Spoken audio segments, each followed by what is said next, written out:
I smoke cannabis for my depression, my Asperger's. I'm trying to conquer my eating disorder. I know what you're thinking.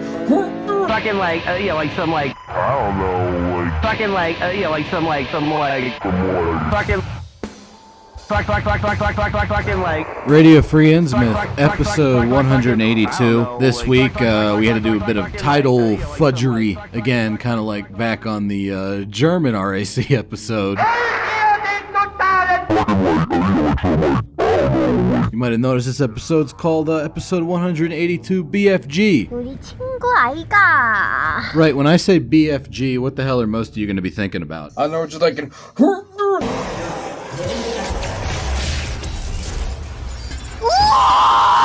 Nice B.F.G.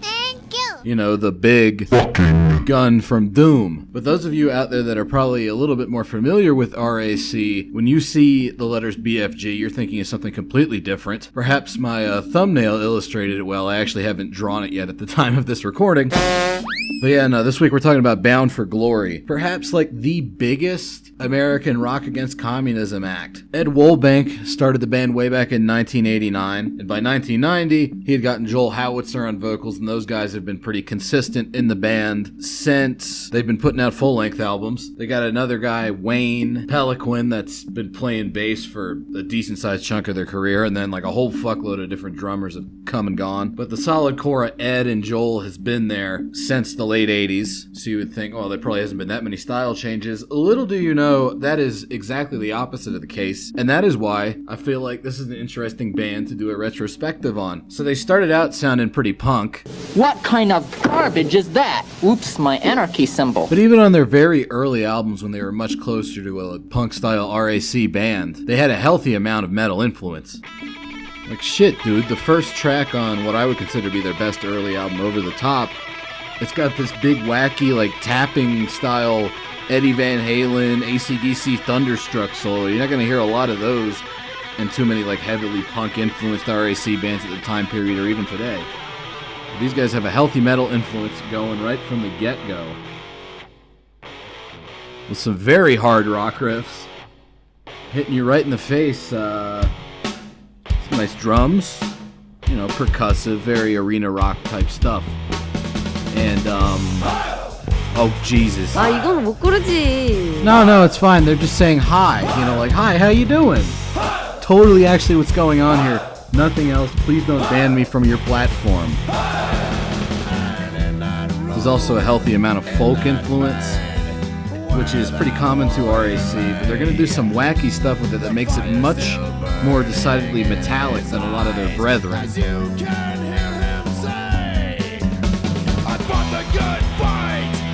Right here, this almost sounds like an early Iron Maiden riff, like a running freestyle riff. Very new wave of British heavy metal, and as we all know, the new wave of British heavy metal was heavily influenced by punk going on at the same time.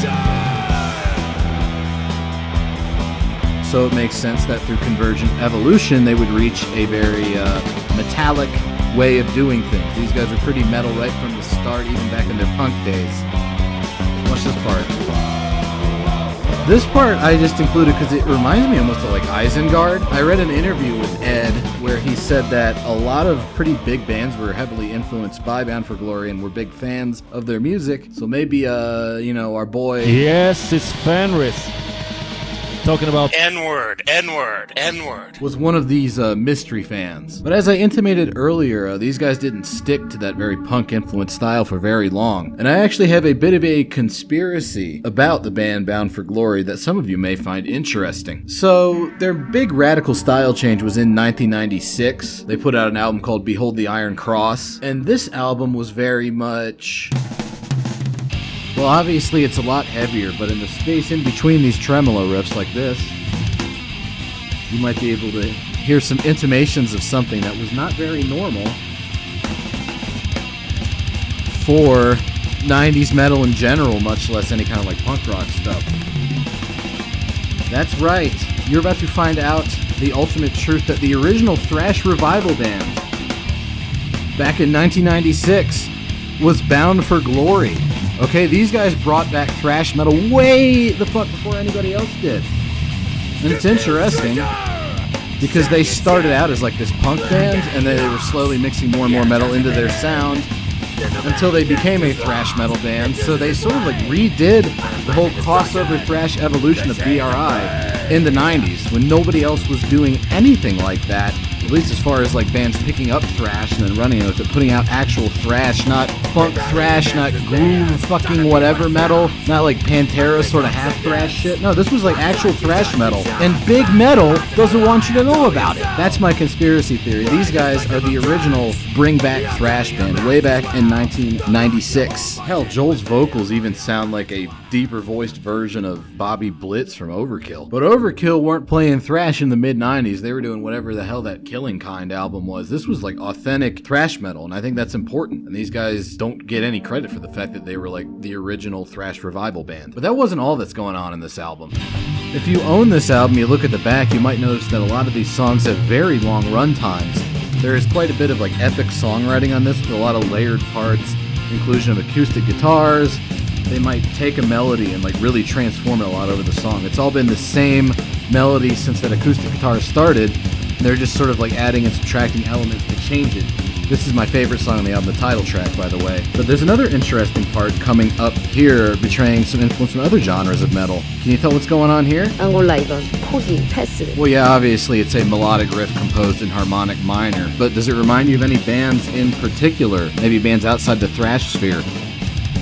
안녕하세요, 트와이스 지효입니다. That's right, at least to my ears, there's a lot of bolt thrower influence here. The way that they took that melodic bit into this like total chuggy riff, very bolt thrower to my ears.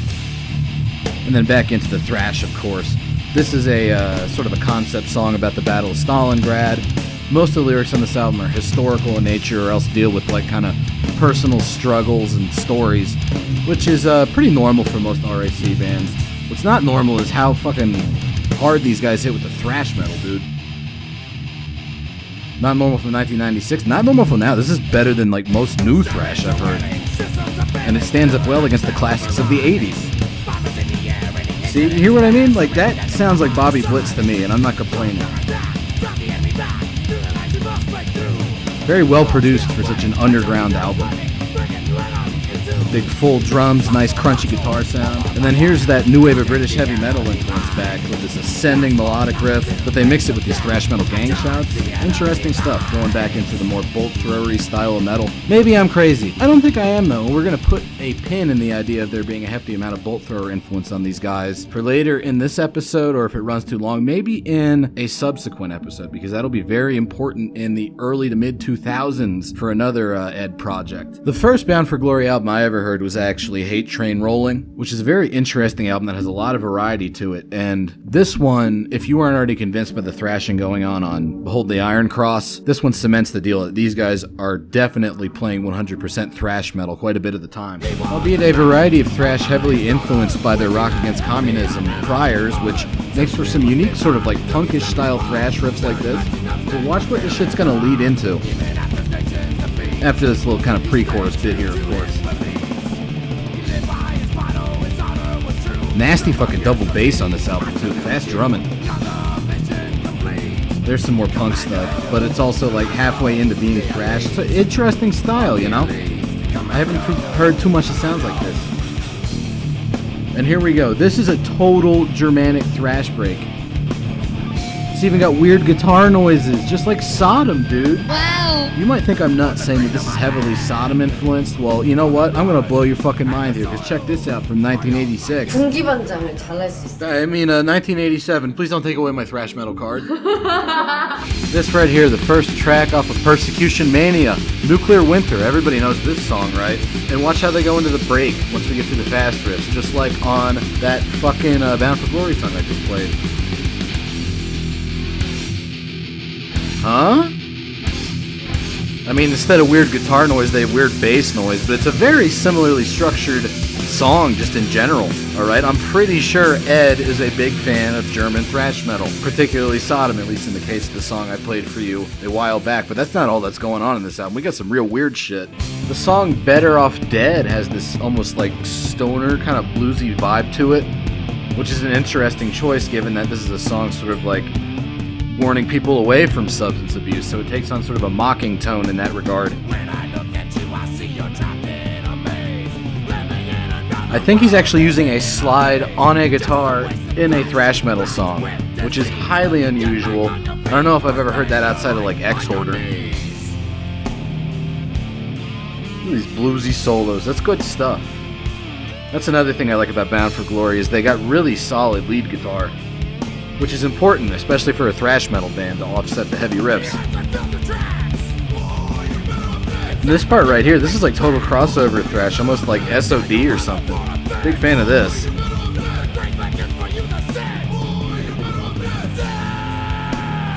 Back into the slowed down, substance abusey section of the song. Don't do drugs. Also, there's lots of little humorous interjections. But then, it goes into a total thrash metal holocaust right here.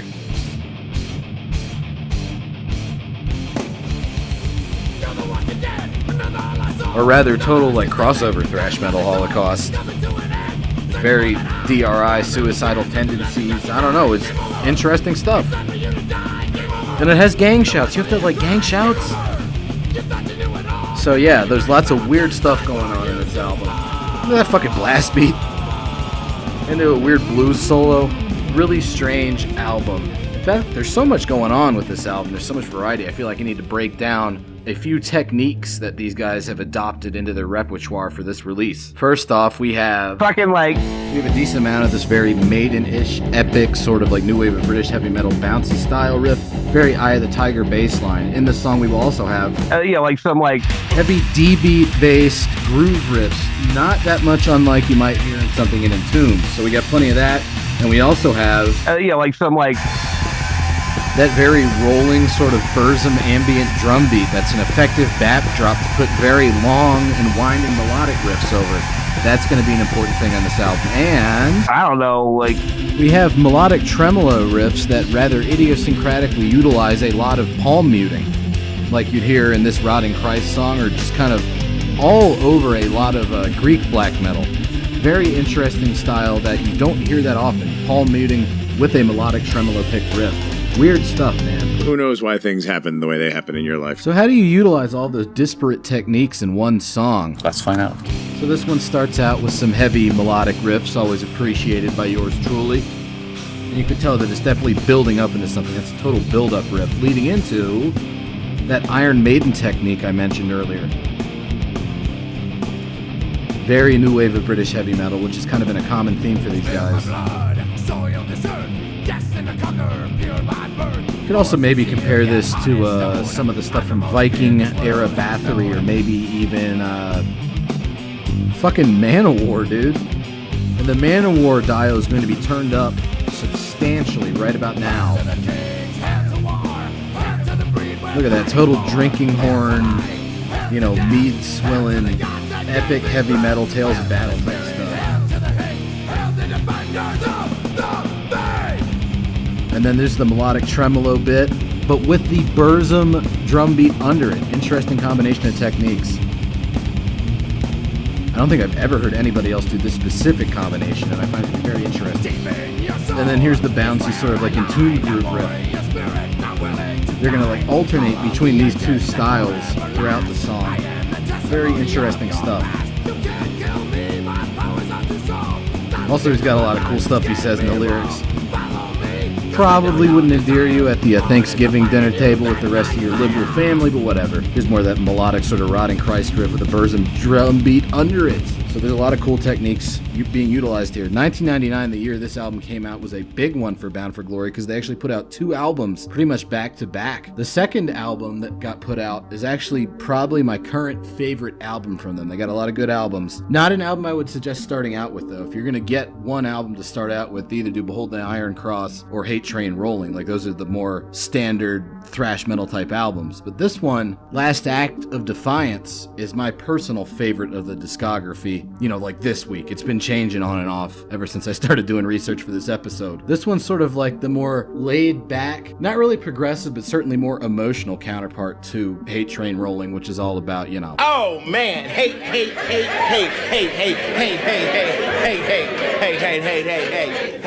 Man, you corny!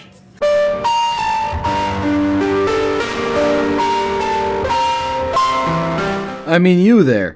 You've been listening to thrash metal a while, right? 해보겠습니다. So you know about the thrash metal power ballad. 나. You know, it's got a verse riff, Like some like you know, the emotional acoustic bits that are building up into a heavier chorus that probably goes a little something. fucking like You know, it's heavier. It's still not like a full thrash riff, but these two parts will go back and forth for a while, and then something I don't know, like heavier happens towards the end of the song that kind of wraps it all up.